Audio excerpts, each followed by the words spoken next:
पहले तो आप सभी को बहुत बहुत हृदय पूर्वक जय श्री कृष्ण जन्माष्टमी की बहुत बहुत शुभकामनाएं। सभी को वंदे मातरम, वंदे गो मातरम।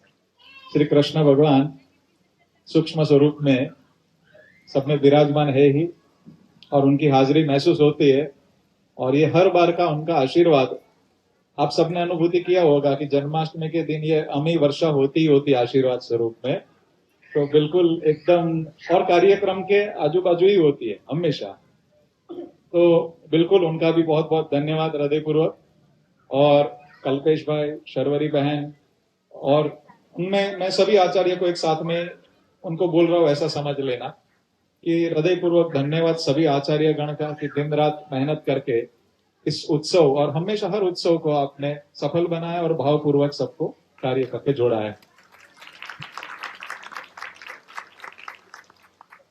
श्री कृष्ण भगवान को हम लोग पूर्ण पुरुषोत्तम, और मतलब मैं ऐसा कह सकता हूं कि उनके जीवन से थोड़ी बहुत प्रेरणा आपको दिखेगी सभी विषय कि जीवन में सभी रस होने चाहिए।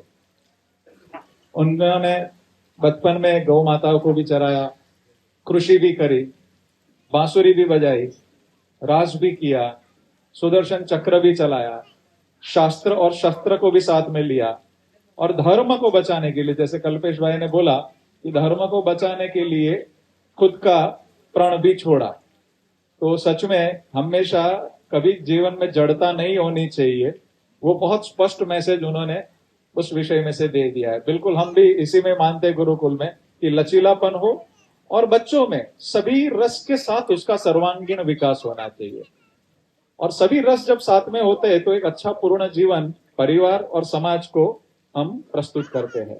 तो मेरी विनती है कि कभी भी कोई भी चीज में जड़ता नहीं रखना। श्री कृष्ण भगवान ने जैसे एकदम सरलता रखी, अधर्म का कभी साथ नहीं दिया, और जीवन के सभी रस को सहजता से, कोई जड़ता को छोड़े यही सहजता से उन्होंने ये किया है।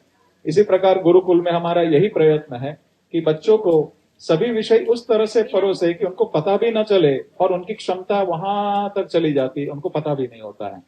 और मैं इन बच्चों को भी हृदयपूर्वक धन्यवाद कहूंगा कि जाजोले भाई ने मुझे अभी बताया कि ऐसी प्रस्तुति उनकी जीवन में और उनके जीवन में तो कभी नहीं देखा। पहली बार ऐसा हुआ कि दोनों संगम एक साथ में उन्होंने किया है। तो हृदयपूर्वक धन्यवाद जाजोले भाई।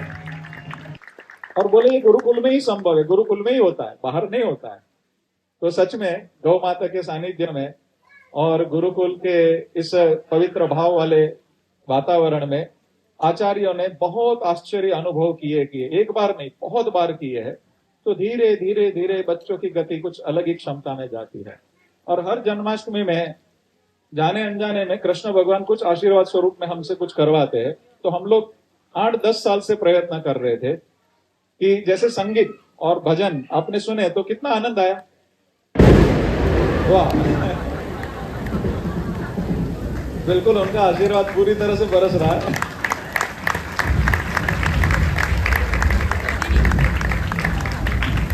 संगीत और भजन किसी को भी बोरिंग लगा क्या? नहीं, कैसे भाव से गाया जाता है, किस प्रकार आनंदमय करते हैं, उसका बहुत बड़ा फर्क रहता है। तो संगीत, नृत्य पूरी सृष्टि को हिला सकता है। और वैसा ही गौ माता के विषय में होता है कि गौ माता को अच्छा संगीत सुनाया, उनका मन शांत होता है। आपने अच्छा संगीत सुना, यहाँ से डोपामाइन रिलीज होगा, अच्छे अच्छे रसायन रिलीज होंगे, आपके मन शांत होंगे, रोग अपने आप थोड़े ठीक होते हैं। अच्छा गाना सुना तो भी ऐसा होता है। तो अलग अलग तरंगे विश्व के अंदर अनुभूति सबके वैज्ञानिकों की भी आई है। तो हम 10 साल से प्रयत्न कर रहे थे कि गौ माता और सभी के जीवन में कुछ निर्दोष संगीत परोसा जाए, जिससे उनका मन शांत रहे और सरलता से वो अपने शरीर को भी मतलब संगीत के साथ जोड़ पाए, मनुष्य और गाय। तो ऐसा एक प्रयत्न था। तो ओमकार जो ब्रह्मनाद है उसको हमने 528 फ्रीक्वेंसी हर्ट्ज पे रिकॉर्ड किया है।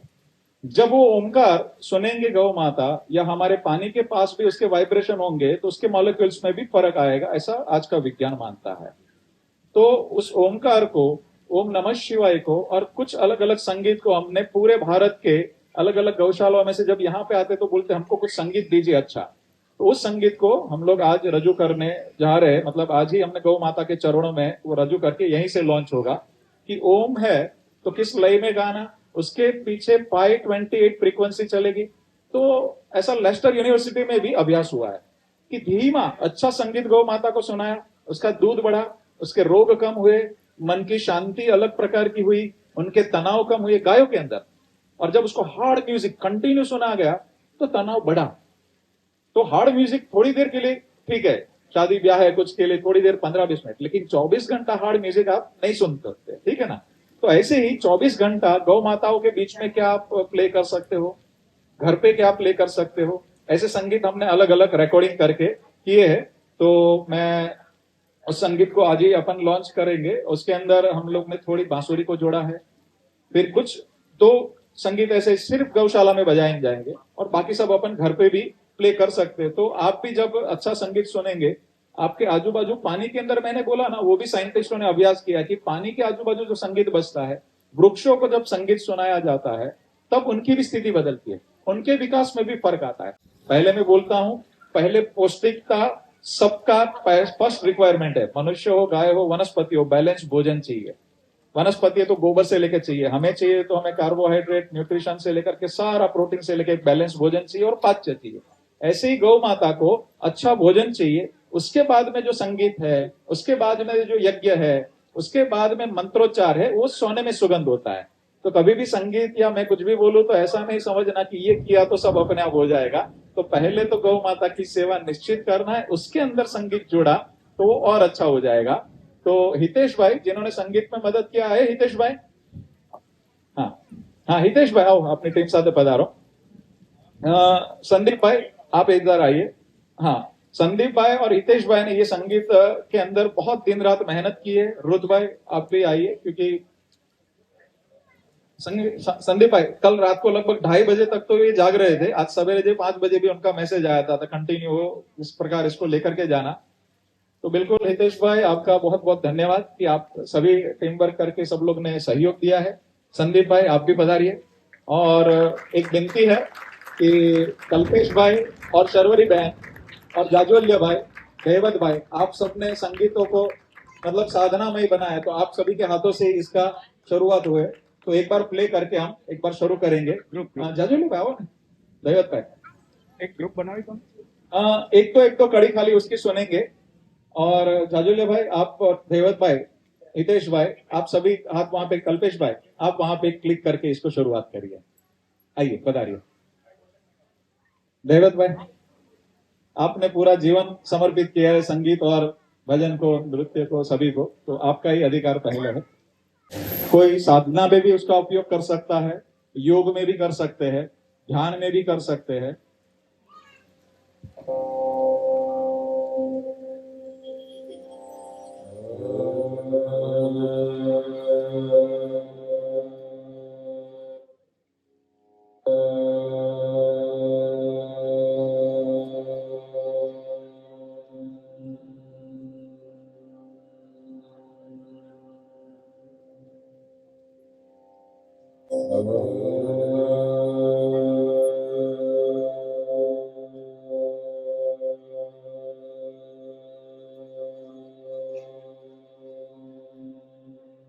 ये ओम लगभग 8 घंटे तक का भी है। ये दूसरा है, हमने रिकॉर्ड किया आवाज। कृष्णाय नमः। ओम क्लीं कृष्णाय नमः।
बांसुरी में भी वो फ्रीक्वेंसी अंदर प्ले करिए जो 528 हर्ट्ज होती है, जिससे मन शांत होता है और आजू बाजू बहुत वातावरण बदलने लगता है।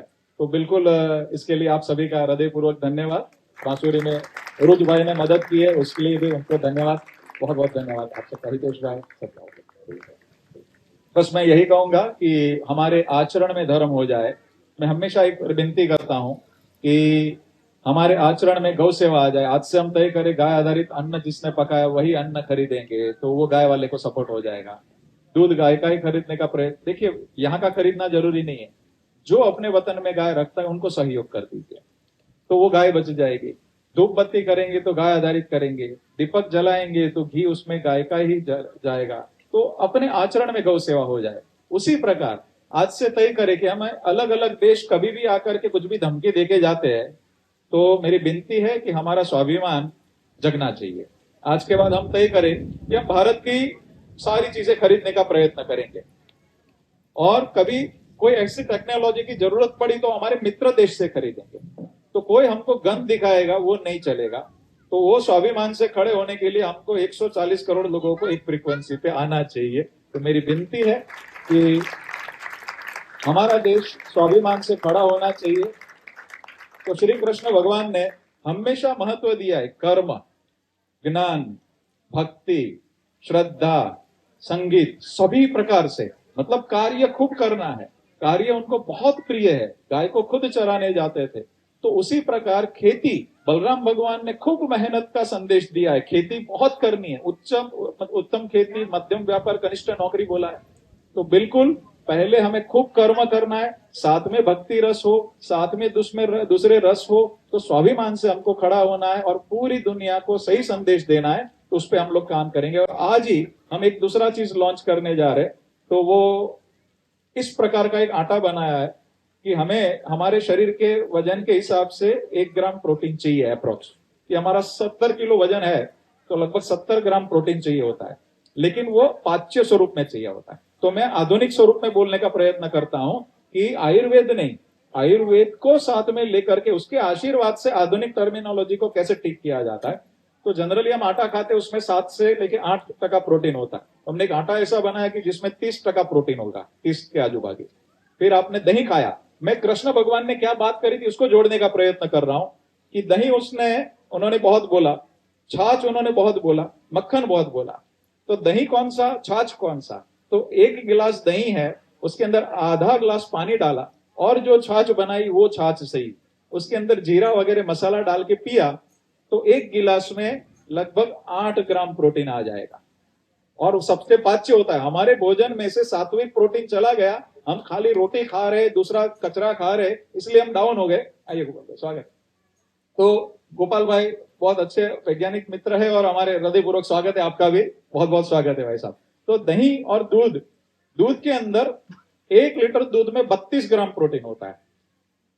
अभी बहुत दूध पीने के लिए बोला था, शाम को हम लोग लगभग, मैं तो भोजन लेता ही नहीं, लगभग 1.25 लीटर दूध पीता हूं।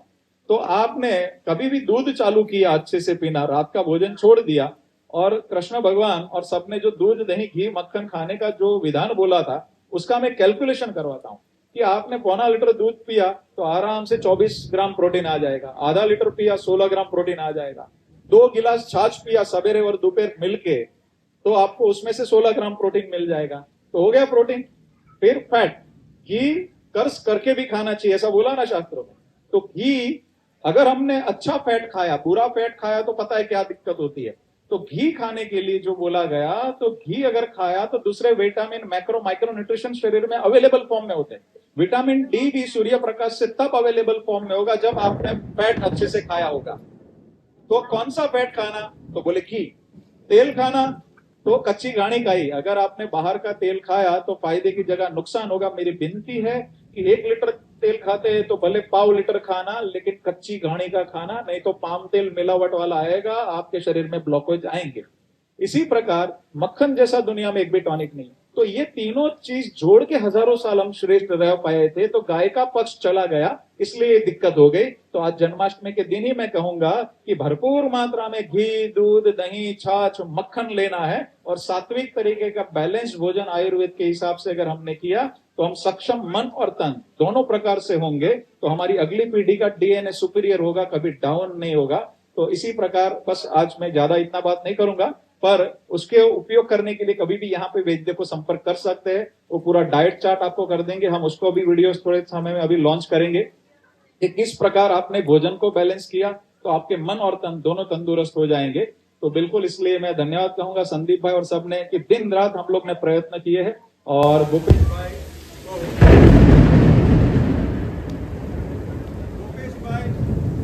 निराली बहन, केवल, मम्मी, सब लोग ने इस आटे को बनाने में घर पे बहुत सारे प्रयोग किए थे, तो उनको मैं धन्यवाद दूंगा। भूपेश भाई और सब लोग मिलकर आज लॉन्च करेंगे। धन्यवाद।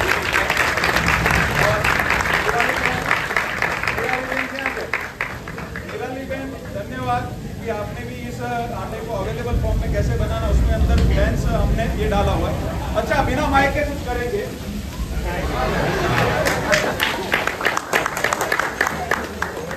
इस आटे में कोई नहीं, खाली लाइट आई हमने बोलवा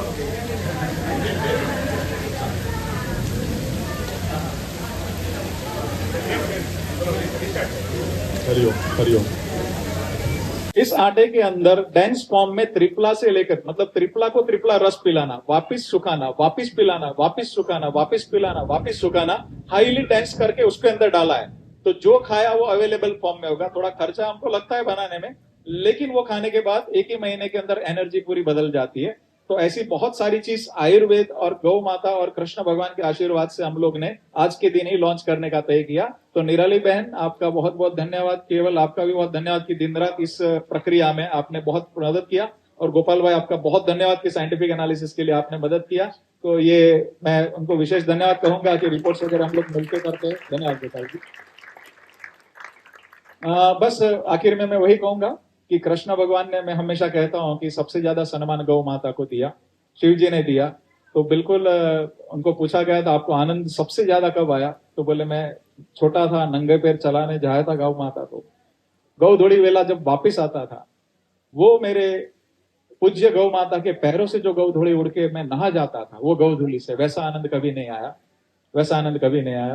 तो कृष्ण भगवान ऐसा कह के गए तो मेरा कोई स्तर नहीं है। और शिव जी के हर एक नंदी की मूर्ति होती है मंदिर के बाहर, उनके कान में और सिंह में से कुछ बातें करेंगे तभी हमारा सफल होता है। वहां उतना सम्मान देंगे और पूरे देश में नंदी की हालत होगी, कैसे शिव जी खुश होंगे। तो मेरी विनती है, हमारे आचरण में धर्म आ जाना चाहिए। हम सनातन परंपरा के वाहक बने।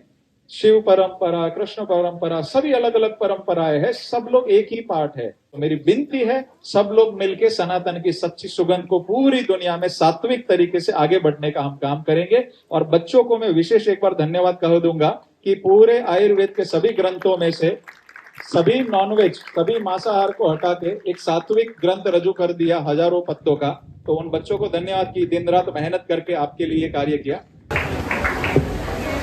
हम लोग सुर को आगे पीछे हुआ नहीं देखते हैं, घर पे हफ्ते से 10 दिन में एक बार सब मिलके भजन करते हैं।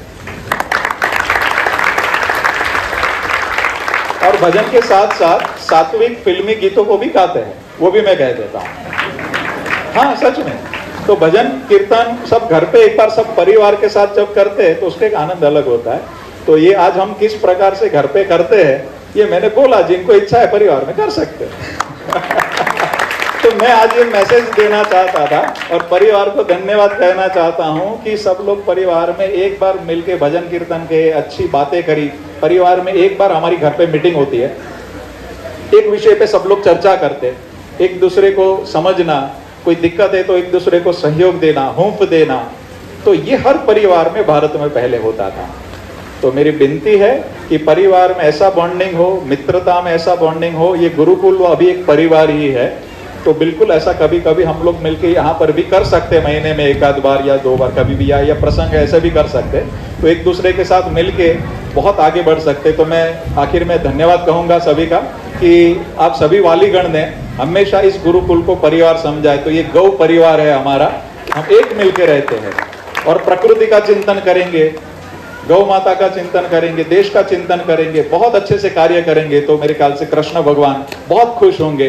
ये कैमरा हमें देखेगा, ऊपर वाले का कैमरा हमारे मन में देखता है, तो बिल्कुल हम मिलके पूरा काम करेंगे। 3 बार वंदे बोलेंगे, जोर से मातरम बोलेंगे, मैं पूर्ण करूंगा। वंदे वंदे वंदे भारत माता की, गौ माता की। बहुत बहुत धन्यवाद। शायद समय मैंने थोड़ा ज्यादा लिया। वंदे मातरम, वंदे गौ मातरम। बहुत बहुत धन्यवाद और आप सबका धन्यवाद। आपने बहुत श्रद्धापूर्वक यहाँ पे बच्चों को रखा है। मिलकर स्वाभिमान से हम खड़े होंगे और देश को नया चिंतन देंगे, पूरी दुनिया को नया चिंतन देंगे कि सही विकास किसको बोला जाता है। धन्यवाद। जय गौ माता।